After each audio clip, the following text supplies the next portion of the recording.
जय श्री राम, जय बागेश्वर धाम, जय जय हनुमान। दोस्तों, इतनी सारी पूजा पाठ करने के बाद भी उसका आपको पूर्ण रूप से फल नहीं मिलता है। भगवान आपकी जो पूजा से, आराधना से, भक्ति से खुश नहीं होते हैं, प्रसन्न नहीं होते। तो ऐसा क्यों होता है? क्यों दोस्तों, आप सबसे बड़ी गलतियां कर बैठते हैं। हम जब भी पूजा पाठ करते हैं तो हर चीज़ का एक नियम होता है, एक सिद्धांत होता है, और उस हिसाब से हम यदि पूजा पाठ नहीं करते हैं, हम उस नियमों को के हिसाब से चलते नहीं हैं, तो हमें पूजा का पूरा फल नहीं मिलता है। ठीक है, और हम चाहे कितने भी पूजा पाठ कर ले, फिर बाद में हम सोचते हैं कि हम सब कुछ कर रहे हैं, हम अच्छे से विधि विधान से पूजा कर रहे हैं, पर हमें उसका पूरा फल नहीं मिल रहा है। तो क्यों नहीं मिल रहा है? इसका कई सारे कारण होते हैं जो हम गलती अनजाने में कर बैठते हैं। शायद हो सकता है कि आपको पूरी सही से ज्ञान नहीं होता है, पता नहीं होता है,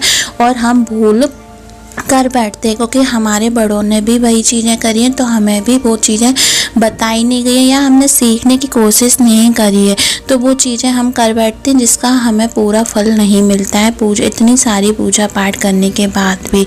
तो वो कौन सी ऐसी चीज़ है, उसको जानने से पहले यदि चैनल पर पहली बार आए हैं तो सब्सक्राइब कर दें, जिससे आपको ऐसी रोचक भरी ज्ञान भरी जानकारियाँ मिलती रहेंगी।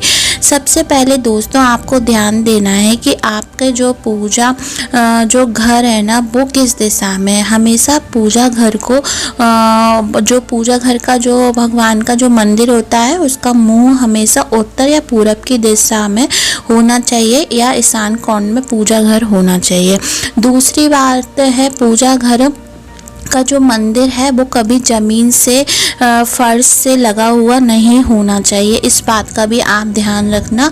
उसको हमेशा किसी न किसी चौकी पे बैठाल कर रखना चाहिए। जो मंदिर है आपका, चाहे कितना बड़ा हो छोटा हो, उसे चौकी एक स्थान देना चाहिए। थोड़ी सी ऊंचाई पर पूजा घर को रखना चाहिए। ठीक है, इस बात का भी आप विशेष ध्यान रखें। दूसरा है, पूजा घर में जो भी आपकी जो मूर्तियाँ हैं, तस्वीरें भी हैं, ठीक है, मूर्तियाँ हैं, तस्वीर भी हैं, ठीक है, आप ध्यान से सुनना, तस्वीर भी है, तो उन पे भी कोई चुंदरी वगैरह या जो लेस आती है चमकनी वगैरह, उसको बांध के रखें। पूजा घर में कोई भी मूर्ति, तस्वीर को बिना वस्त्र, बिना कपड़ों के कभी भी नहीं रखनी चाहिए। ठीक है, चाहे आप खुद सिलें या बाजार से लेके आएं।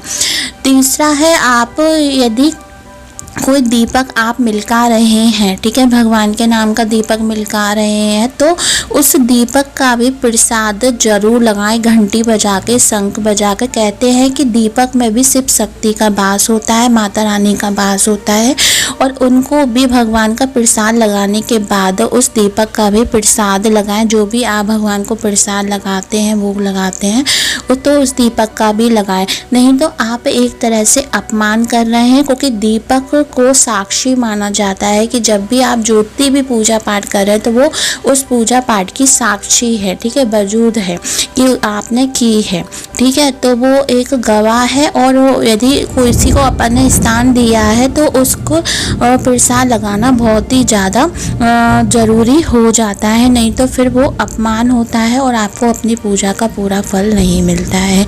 उसके बाद है, आप किसी भी देवी देवता में विश्वास करते हैं, किसी भी देवी देवता में आपकी श्रद्धा है, तो सबसे पहले किसी भी देवी देवताओं की आप पूजा कर तो रहे हैं, लेकिन सबसे पहले आपको गणेश जी की आराधना करनी, गणेश जी का नाम लेना है। कुछ नहीं कर सकते, सिर्फ गणेश जी का नाम ले ले। उसके बाद जो भी भगवान की आप पूजा पाठ करते हैं वो कर सकते हैं। इससे क्या होता है कि आपकी जो भी पूजा कर रहे हैं जिस भी देवी देवता की, वो पूर्ण रूप से लेते हैं। कहते हैं कि शास्त्रों में भी लिखा है कि हवन में, कथाओं में, या कोई भी जप तप में ना, गणेश जी को सबसे पहले स्थान दिया गया। यदि उनका नाम लेके कोई भी काम किया जाएगा, किसी भी देवी देवता की पूजा की जाएगी, वो पूरी 101% वो भगवान लेंगे और खुश होंगे, प्रसन्न होंगे, और आप पर अपनी दया बरसाने में देर नहीं करेंगे।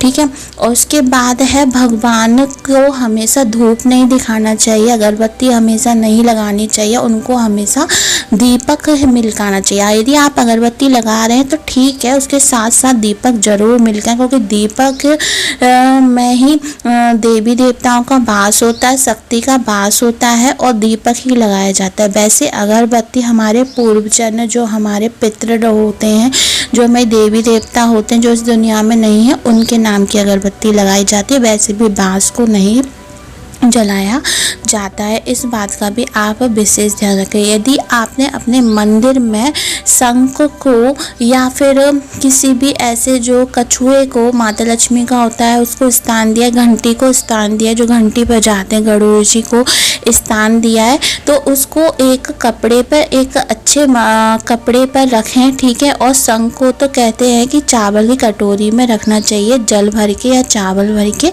तो एक उसको ज़रूर स्थान दे। ऐसा नहीं करते हैं तो हमें पूरा फल नहीं मिलता है। उसके बाद कहते हैं रात में 7-8 बजे के बाद जब सूर्य ढल जाता है, ठीक है, अंधेरा हो जाता है, तो उसके बाद घंटी और शंख को नहीं बजाना चाहिए, ठीक है। ये अशुभ माना जाता है और घरों में खासकर नहीं बजाना चाहिए, मंदिरों में बजा सकते हैं, ठीक है।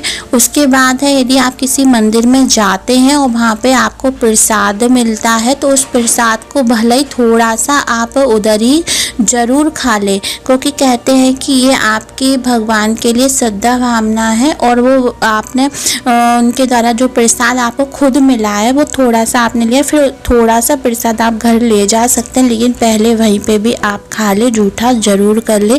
उनके प्रसाद का अपमान नहीं करें कि नहीं मैं थोड़ी देर बाद खा लूँगा, घर जाके खा लूँगा, ऐसा बिल्कुल नहीं करें। किसी भी मंदिर वगैरह में जाएं तो घंटा ज़रूर बजाएं एक बार, पर आते समय बिल्कुल नहीं बजाएं। कई लोग करते हैं कि जाते समय भी बजा दिया, आते समय भी बजा दिया, ऐसा नहीं करें। जाते समय बजाएं, अपना नाम, अपना गोत्र बोल के बजाएं।